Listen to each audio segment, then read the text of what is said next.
Okay, everyone. In this second video, I'm gonna explain you about the models of question that will be tested on your midterm test. Jadi di video yang kedua ini Mr. akan menjelaskan tentang model soal yang akan diujikan pada UTS nanti. Namun model soal yang dibahas pada video ini berfokus pada materi tentang conditional sentence itu sendiri. Well, as you can see here that there are 4 model of question that will be tested on your midterm test. Oke, model soal yang pertama itu adalah menentukan fakta yang tepat dari kalimat pengandaian yang disajikan. Oke, jadi nanti kita diminta untuk membuat kalimat fakta yang tepat dari kalimat pengandaian yang disajikan. Oke, itu model yang pertama. Yang kedua merupakan kebalikan dari model soal yang pertama. Yang tadinya kita disuruh menentukan fakta yang tepat, maka model soal yang kedua ini adalah menentukan kalimat pengandaian yang tepat dari kalimat fakta yang disajikan. Selanjutnya yang ketiga adalah menentukan kata yang tepat dari kalimat pengandaian rumpang yang disajikan. Jadi nanti yang ketiga ini kalian diminta untuk menentukan kata yang tepat dari kalimat pengandaian rumpang atau kalimat pengandaian yang tidak sempurna, tidak lengkap, atau kalimat yang ada bolong-bolongnya.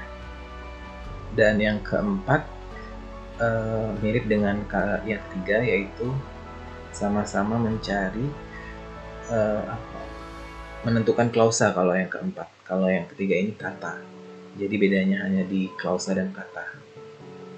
Jadi yang keempat itu menentukan klausa yang tepat dari kalimat pengandaian rumpang yang disajikan. Kalau kalian masih ingat di video pertama itu bahwa conditional sentence atau kalimat pengandaian terdiri dari dua klausa ya, yaitu klausa anak kalimat dan klausa induk kalimat.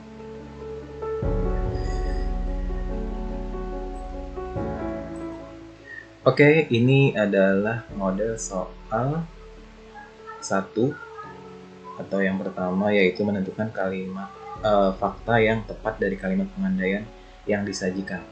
Jadi nanti bentuk soalnya seperti ini. Oke, menentukan fakta dari kalimat pengandaian yang disajikan. Jadi kalimat pengandaiannya itu adalah yang ini ya. If she stays at home during this pandemic, she will save us. Oke, sebagaimana kita sudah bahas bahwa ciri-ciri dari kalimat pengandaian dalam bahasa Inggris itu selalu ada kata if pada klausa induk kalimatnya.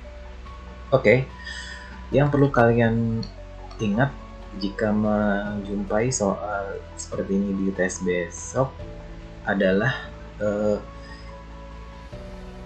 kebalikan atau kalimat fakta ini selalu bertolak belakang dari kalimat pengandaian. Contohnya misalnya kalau kalimat pengandaiannya adalah if she stays at home during this pandemic, she will save us. Maka kalimat faktanya adalah kebalikannya. Kalau kalimat pengandaiannya jika dia tinggal di rumah selama pandemi ini, dia akan menyelamatkan kita. Nah, sehingga kalimat pengandaian yang tepat adalah nanti sorry, maksud Mister di sini adalah kalimat fakta yang tepat dari kalimat pengandaian pada soal nomor 1 ini adalah jika dia tidak tinggal di rumah selama pandemi ini, dia tidak akan menyelamatkan kita. Nah, jadi kalian harus mencari kalimat fakta yang seperti itu ya, yang jika dia tidak di rumah selama pandemi, dia tidak akan menyelamatkan kita. Kalau kita lihat dari opsi A ini, she does not stay at home. Oke, kalimat pertama benar ya, kalau maknanya ini adalah dia tidak tinggal di rumah, faktanya. Namun di kalimat kedua, so she will save us, ini salah.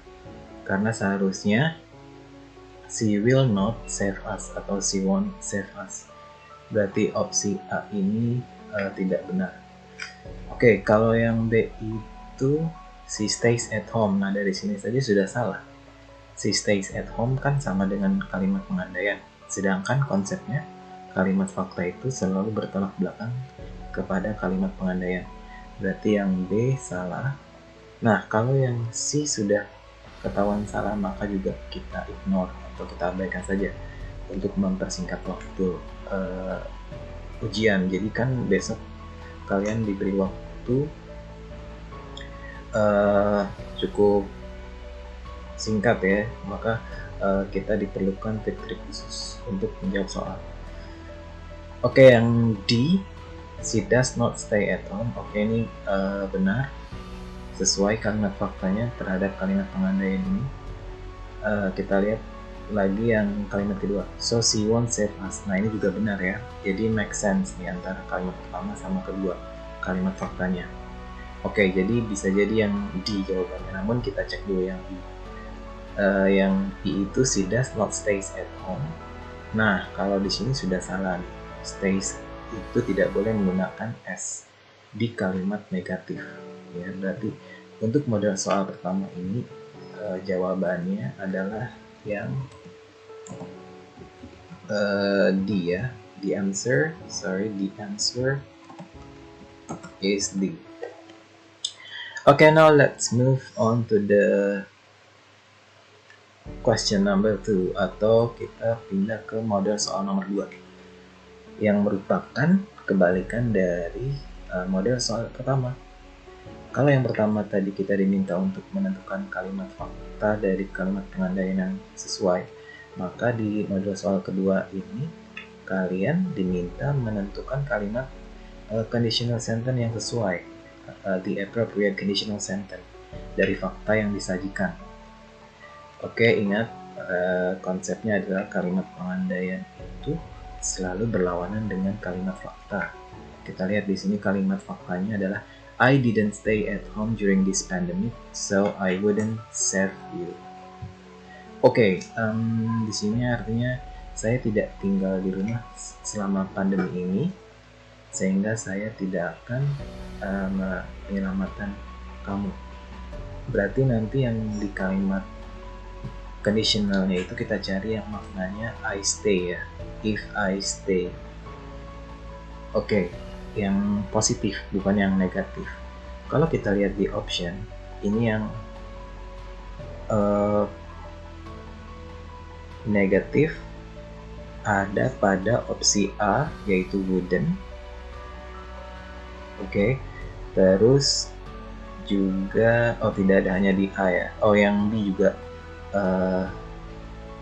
bermakna kalimat negatif ya, sehingga kalau sudah seperti itu A dan B tidak usah kita pedulikan lagi. Kita fokus ke yang C, D, dan E karena jawabannya itu harus bertolak belakang dengan fakta. Kalau faktanya negatif, maka conditional sentence-nya atau kalimat pengandaiannya harus positif. Oke, itu dari segi makna. Namun ketika kita sudah tahu jawaban dari segi makna, kita juga harus tahu jawaban dari segi strukturnya atau struktur kalimatnya yang benar.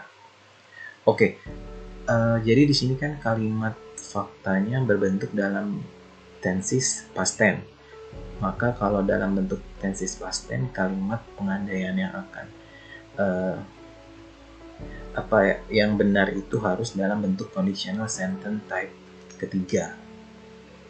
Di sini mungkin Mister akan membuat rumusnya agar dia tidak lupa bahwa CS atau conditional type 3 itu rumusnya adalah if clause plus subject plus have plus verb 3 atau past perfect ya, dan induk kalimatnya harus dalam bentuk tenses past future perfect, di mana rumusnya itu subject plus root have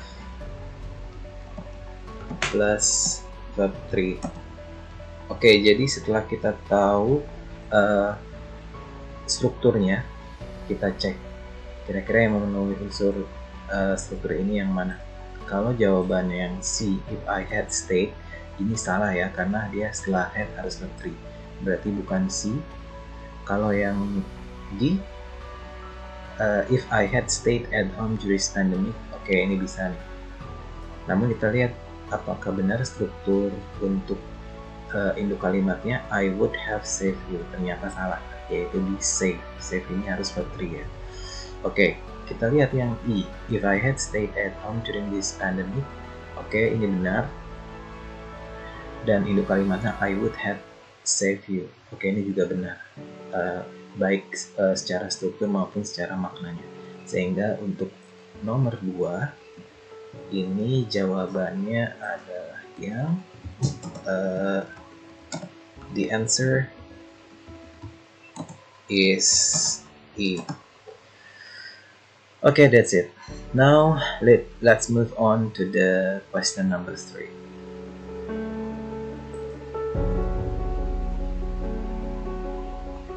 Okay, this is the model of question number 3. Model soal yang ketiga yaitu menentukan kata yang tepat dari kalimat pengandaian rumpang.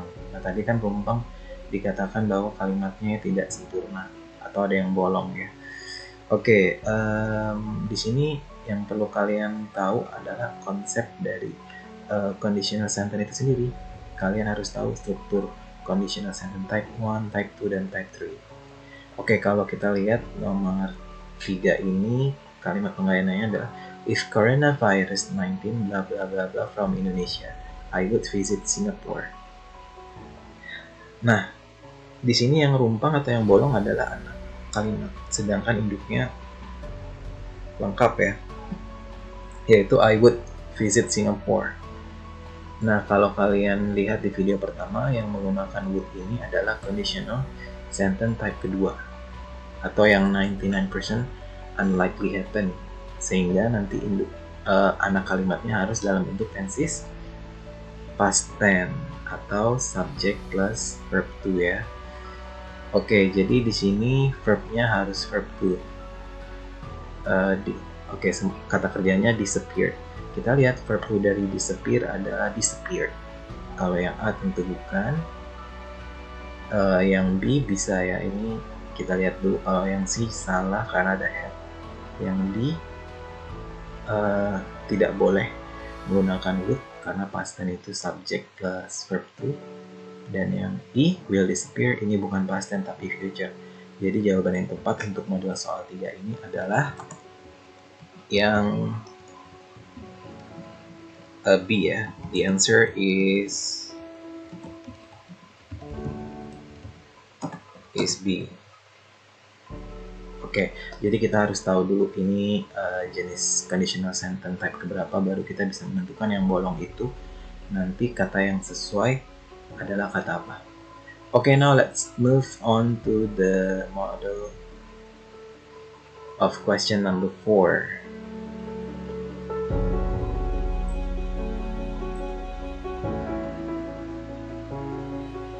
Okay, this is the last model of question.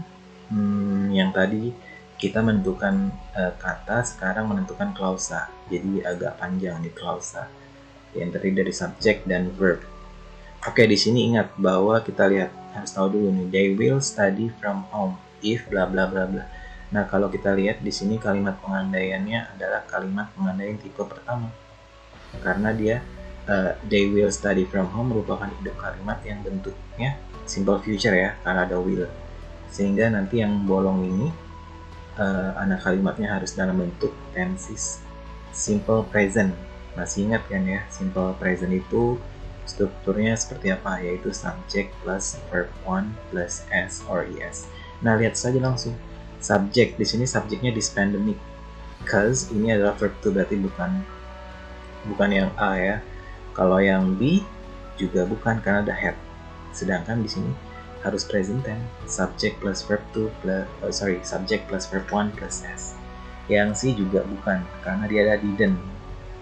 Ini punyanya past tense. Kalau yang D juga bukan kalimat present tense, sehingga jawaban yang tepat adalah yang E. This pandemic causes much havoc. Jadi this pandemic sebagai subject dan causes sebagai verb 1 plus s.